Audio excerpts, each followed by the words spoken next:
বিশ্বাসঘাতকতার ইতিহাস পৃথিবীতে মোটেও নতুন কিছু নয়।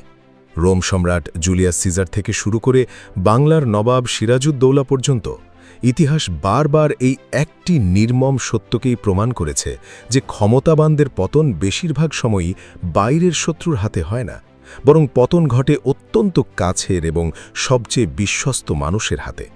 মানব সভ্যতার দীর্ঘ যাত্রায় এই সত্যটি এতবার প্রমাণিত হয়েছে যে এটিকে এখন প্রায় একটি অপরিবর্তনীয় নিয়ম হিসেবেই ধরে নেওয়া যায়।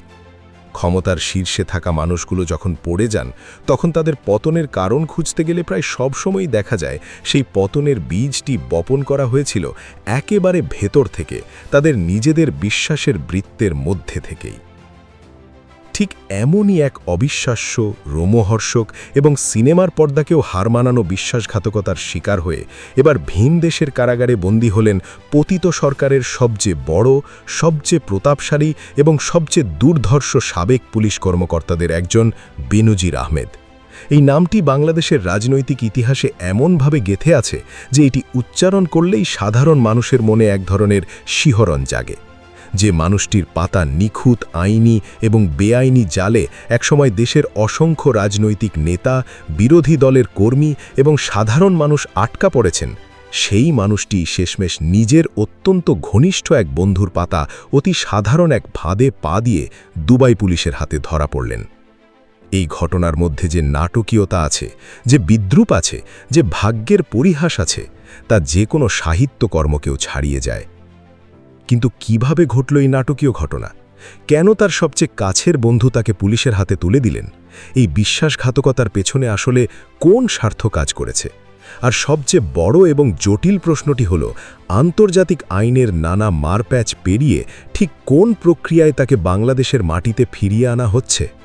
রাজনীতির পেছনের অজানা গল্প, আন্তর্জাতিক আইন এবং কূটনীতির সেই জটিল সমীকরণগুলো আজকের এই বিশ্লেষণে একদম সহজ ভাষায় তুলে ধরা হবে। ঘটনার শুরু 12ই জুন। অন্যান্য দিনের মতোই সংযুক্ত আরব আমিরাতের দুবাইয়ে নিজের বাসভবনে পরিবারের সাথে সময় কাটাচ্ছিলেন আত্মগোপনে থাকা বেনজির আহমেদ। দেশে তার বিরুদ্ধে একের পর এক মামলা দায়ের হচ্ছে, ইন্টারপোল রেড নোটিশ জারি হয়েছে, তার অবৈধ সম্পদের তদন্ত চলছে। এত কিছুর মধ্যেও দুবাইয়ের বিলাসবহুল জীবনে তিনি হয়তো নিজেকে সম্পূর্ণ নিরাপদ ভাবছিলেন। বিপুল পরিমাণ অবৈধ সম্পদ এবং বিদেশে বিনিয়োগ থাকার কারণে দুবাইকে তিনি তার নতুন আশ্রয়স্থল হিসেবে বেছে নিয়েছিলেন। হয়তো ভেবেছিলেন দেশের আইনের হাত এত দূর পৌঁছবে না, হয়তো ভেবেছিলেন অর্থের জোরে সব সমস্যার সমাধান করা যাবে। সেদিন হঠাৎ তার মোবাইল ফোনটি বেজে ওঠে। ফোনের অপর প্রান্তে ছিলেন তার অত্যন্ত ঘনিষ্ঠ একজন বন্ধু এবং দীর্ঘদিনের ব্যবসায়িক সহযোগী, যিনি চট্টগ্রামের একজন সাবেক সংসদ সদস্য। এই মানুষটির সাথে বেনজিরের সম্পর্ক ছিল অত্যন্ত গভীর। দীর্ঘ বছরের বন্ধুত্ব, ব্যবসায়িক অংশীদারিত্ব এবং পারস্পরিক স্বার্থের বন্ধনে আবদ্ধ এই দুজনের মধ্যে বিশ্বাসের ঘাটতি থাকার কোনো কারণ ছিল না, অন্তত বেনজির তাই মনে করতেন। ফোনে বন্ধুটি অত্যন্ত স্বাভাবিক এবং গুরুত্বপূর্ণ স্বরে বেনজিরের বাসার পাশের একটি অভিজাত শপিং মলে দেখা করার জন্য ডাকেন। কণ্ঠস্বরে কোনো অস্বাভাবিকতা ছিল না, কথায় কোনো জড়তা ছিল না। একজন পুরনো বন্ধু আরেকজন পুরনো বন্ধুকে দেখা করতে ডাকছেন, এর মধ্যে সন্দেহের কিছু নেই। বন্ধুর এই ডাকে বিন্দুমাত্র সন্দেহ করার কোনো কারণ ছিল না বেনজিরের, বরং হয়তো দীর্ঘদিন প্রবাসে আত্মগোপনে থাকার পর পরিচিত একজন মানুষের সাথে দেখা করার এই সুযোগটি তার কাছে স্বস্তিদায়কই মনে হয়েছিল। কিন্তু শপিং মলে পা রাখতেই বেনজিরের চোখের সামনে যেন পুরো পৃথিবী উল্টে যায়। সেখানে বন্ধুর সাথে জমজমাট আড্ডার বদলে তার জন্য অপেক্ষায় ছিল দুবাই পুলিশের একটি চৌকস দল। মুহূর্তের মধ্যেই তাকে আটক করে থানায় নিয়ে যাওয়া হয়। যে মানুষটি একসময় হাজার হাজার মানুষকে গ্রেপ্তারের নির্দেশ দিয়েছেন, যার ইশারায় মানুষ ভয়ে কাঁপতেন, সেই মানুষটি নিজেই সেদিন হাতকড়া পড়লেন। বেনজিরের পরিবারের একসময়ের স্টাফ অফিসারদের দেওয়া তথ্য অনুযায়ী গ্রেপ্তারের ওই চরম মুহূর্তে দুবাই পুলিশের সাথে সেই সংসদ সদস্যের নিজস্ব লোকজনও সেখানে উপস্থিত ছিলেন। অর্থাৎ এটি নিছক কোনো কাকতালীয় ঘটনা ছিল না। পুরো পরিকল্পনাটি ছিল সুচিন্তিত, সুসংগঠিত এবং অত্যন্ত পেশাদারভাবে বাস্তবায়িত। বন্ধুর মুখোশের আড়ালে লুকিয়েছিল একজন ঠান্ডা মাথার পরিকল্পনাকারী, যিনি অনেক আগে থেকেই এই ফাঁদটি পেতে রেখেছিলেন। কিন্তু হঠাৎ করেই কেন এমন বিশ্বাসঘাতকতা? বেনজিরের মতো একজন ধুরন্তর এবং অভিজ্ঞ সাবেক পুলিশ কর্মকর্তা কিভাবে এত সহজেই ফাঁদে পড়ে গেলেন? আন্তর্জাতিক গণমাধ্যম এবং দুবাইয়ের স্থানীয় সূত্রগুলোর তথ্য বিশ্লেষণ করলে এক চাঞ্চল্যকর তথ্য বেরিয়ে আসে। জানা যায়, দুবাই পুলিশের কাছে বেনজিরের বিরুদ্ধে স্থানীয় কোনো মামলা ছিল না। বাংলাদেশ পুলিশ ইন্টারপোলের মাধ্যমে যে রেড নোটিশ জারি করেছিল, সেটি সম্পূর্ণ ব্যক্তিগত উদ্যোগে দুবাই পুলিশের হাতে তুলে দিয়ে এই আটকের নাটক সাজিয়েছে খোদ ওই সংসদ সদস্য বন্ধুই। বিশ্লেষকদের মতে এর পেছনে বিশাল কোনো ব্যবসায়িক দ্বন্দ্ব বা আর্থিক স্বার্থ লুকিয়ে থাকতে পারে। পতিত সরকারের আমলে যারা ক্ষমতার অপব্যবহার করে কোটি কোটি টাকার অবৈধ সাম্রাজ্য গড়ে তুলেছেন, তাদের নিজেদের মধ্যকার সম্পর্ক কখনোই আদর্শ বা বিশ্বাসের ওপর তৈরি হয় না। এই সম্পর্কগুলো গড়ে ওঠে স্বার্থের ওপর, পারস্পরিক সুবিধার ওপর এবং একে অপরকে কাজে লাগানোর ওপর। স্বার্থের সামান্য আঘাত লাগলে বা টাকার ভাগাভাগি নিয়ে দ্বন্দ্ব দেখা দিলে তারা একে অপরকে ধ্বংস করতে দ্বিতীয়বার ভাবেন না। ক্ষমতার মসনদ টিকে থাকতে একসাথে থাকা যায়, কিন্তু মসনদ ভেঙে পড়লে প্রত্যেকেই কেবল নিজের পিঠ বাঁচানোর চেষ্টায় মত্ত থাকেন। বেনজির আহমেদের এই পরিণতি সেই চিরাচরিত সত্যটিকেই আবার প্রমাণ করল। এই ঘটনাটির খবর শুধু দুবাইয়ের মধ্যেই সীমাবদ্ধ থাকেনি, এটি মুহূর্তের মধ্যেই দাবানলের মতো ছড়িয়ে পড়ে ভারতের দিল্লি এবং কলকাতায়। 5ই অগস্টের রাজনৈতিক পটপরিবর্তনের পর আওয়ামী লীগের যে শীর্ষ অসংখ্য নেতা এবং দুর্নীতিগ্রস্ত পুলিশ কর্মকর্তা ভারতে এবং অন্যান্য দেশে আত্মগোপনে আছেন, এই একটি খবর তাদের মনে চরম আতঙ্কের সৃষ্টি করেছে। তারা এখন হাড়ে হাড়ে টের পাচ্ছেন যে গোপন ব্যাংক অ্যাকাউন্টে টাকা থাকলেও বা বিদেশে বিলাসবহুল আশ্রয় থাকলেও কেউ নিরাপদ নয়। দেশের আইন হয়তো তাদের তাৎক্ষণিকভাবে ছুঁতে পারছে না, কিন্তু নিজেদের ভেতরের ক্ষোভ, বিশ্বাসঘাতকতা এবং স্বার্থের দ্বন্দ্বই যে কোনো সময় তাদের পতনের কারণ হতে পারে। বেনজিরের মতো একজন প্রতাপালী ব্যক্তি যদি নিজের বন্ধুর দ্বারা এভাবে বিক্রি হয়ে যেতে পারেন, তবে আত্মগোপনে থাকা অন্যান্য পলাতকদের জন্য এটি এক বিশাল অশনি সংকেত।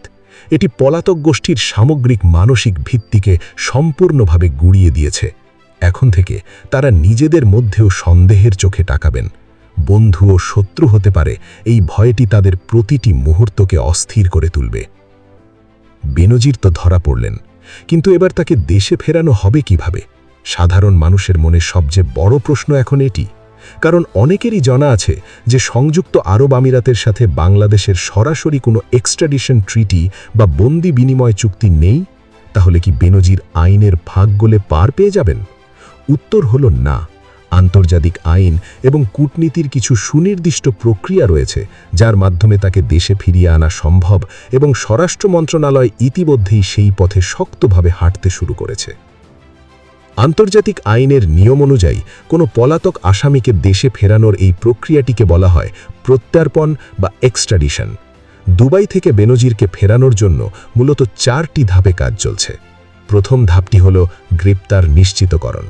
গত 12ই জুন সংযুক্ত আরব আমিরাতের স্বরাষ্ট্র মন্ত্রণালয়ের অধীনস্থ ন্যাশনাল সেন্ট্রাল ব্যুরো আবুধাবি আনুষ্ঠানিকভাবে এনসিবি ঢাকাকে ইমেলের মাধ্যমে বেনজিরের গ্রেপ্তার এবং তাদের হেফাজতে থাকার বিষয়টি নিশ্চিত করেছে।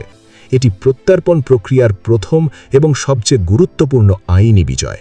কারণ যতক্ষণ পর্যন্ত গ্রেপ্তার আনুষ্ঠানিকভাবে নিশ্চিত না হয়, ততক্ষণ পর্যন্ত পরবর্তী কোনো পদক্ষেপ নেওয়া সম্ভব নয়। এই নিশ্চিতকরণটি পাওয়ার অর্থ হল প্রক্রিয়াটি এখন সঠিক পথে এগোচ্ছে। দ্বিতীয় ধাপটি হল আইনি নথিপত্র প্রস্তুত করা। কোনো দেশকে যখন অন্য কোনো দেশের কাছে আসামিকে হস্তান্তরের অনুরোধ করতে হয়, তখন সেখানে নিরেট প্রমাণ দাখিল করতে হয়। শুধু অভিযোগ করলেই হয় না, প্রমাণ করতে হয় যে ওই ব্যক্তি সত্যিই অপরাধ করেছেন এবং তার বিরুদ্ধে আইনি প্রক্রিয়া চলছে।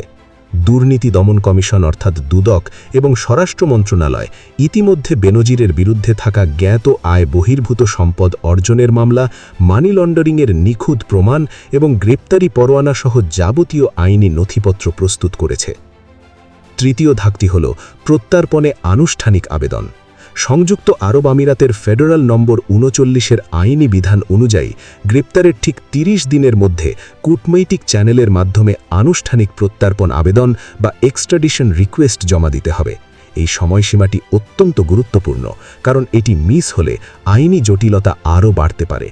পররাষ্ট্র মন্ত্রণালয় অত্যন্ত দ্রুততার সাথে এই প্রস্তাবটি আমিরাত সরকারের কাছে পাঠানোর প্রস্তুতি নিচ্ছে।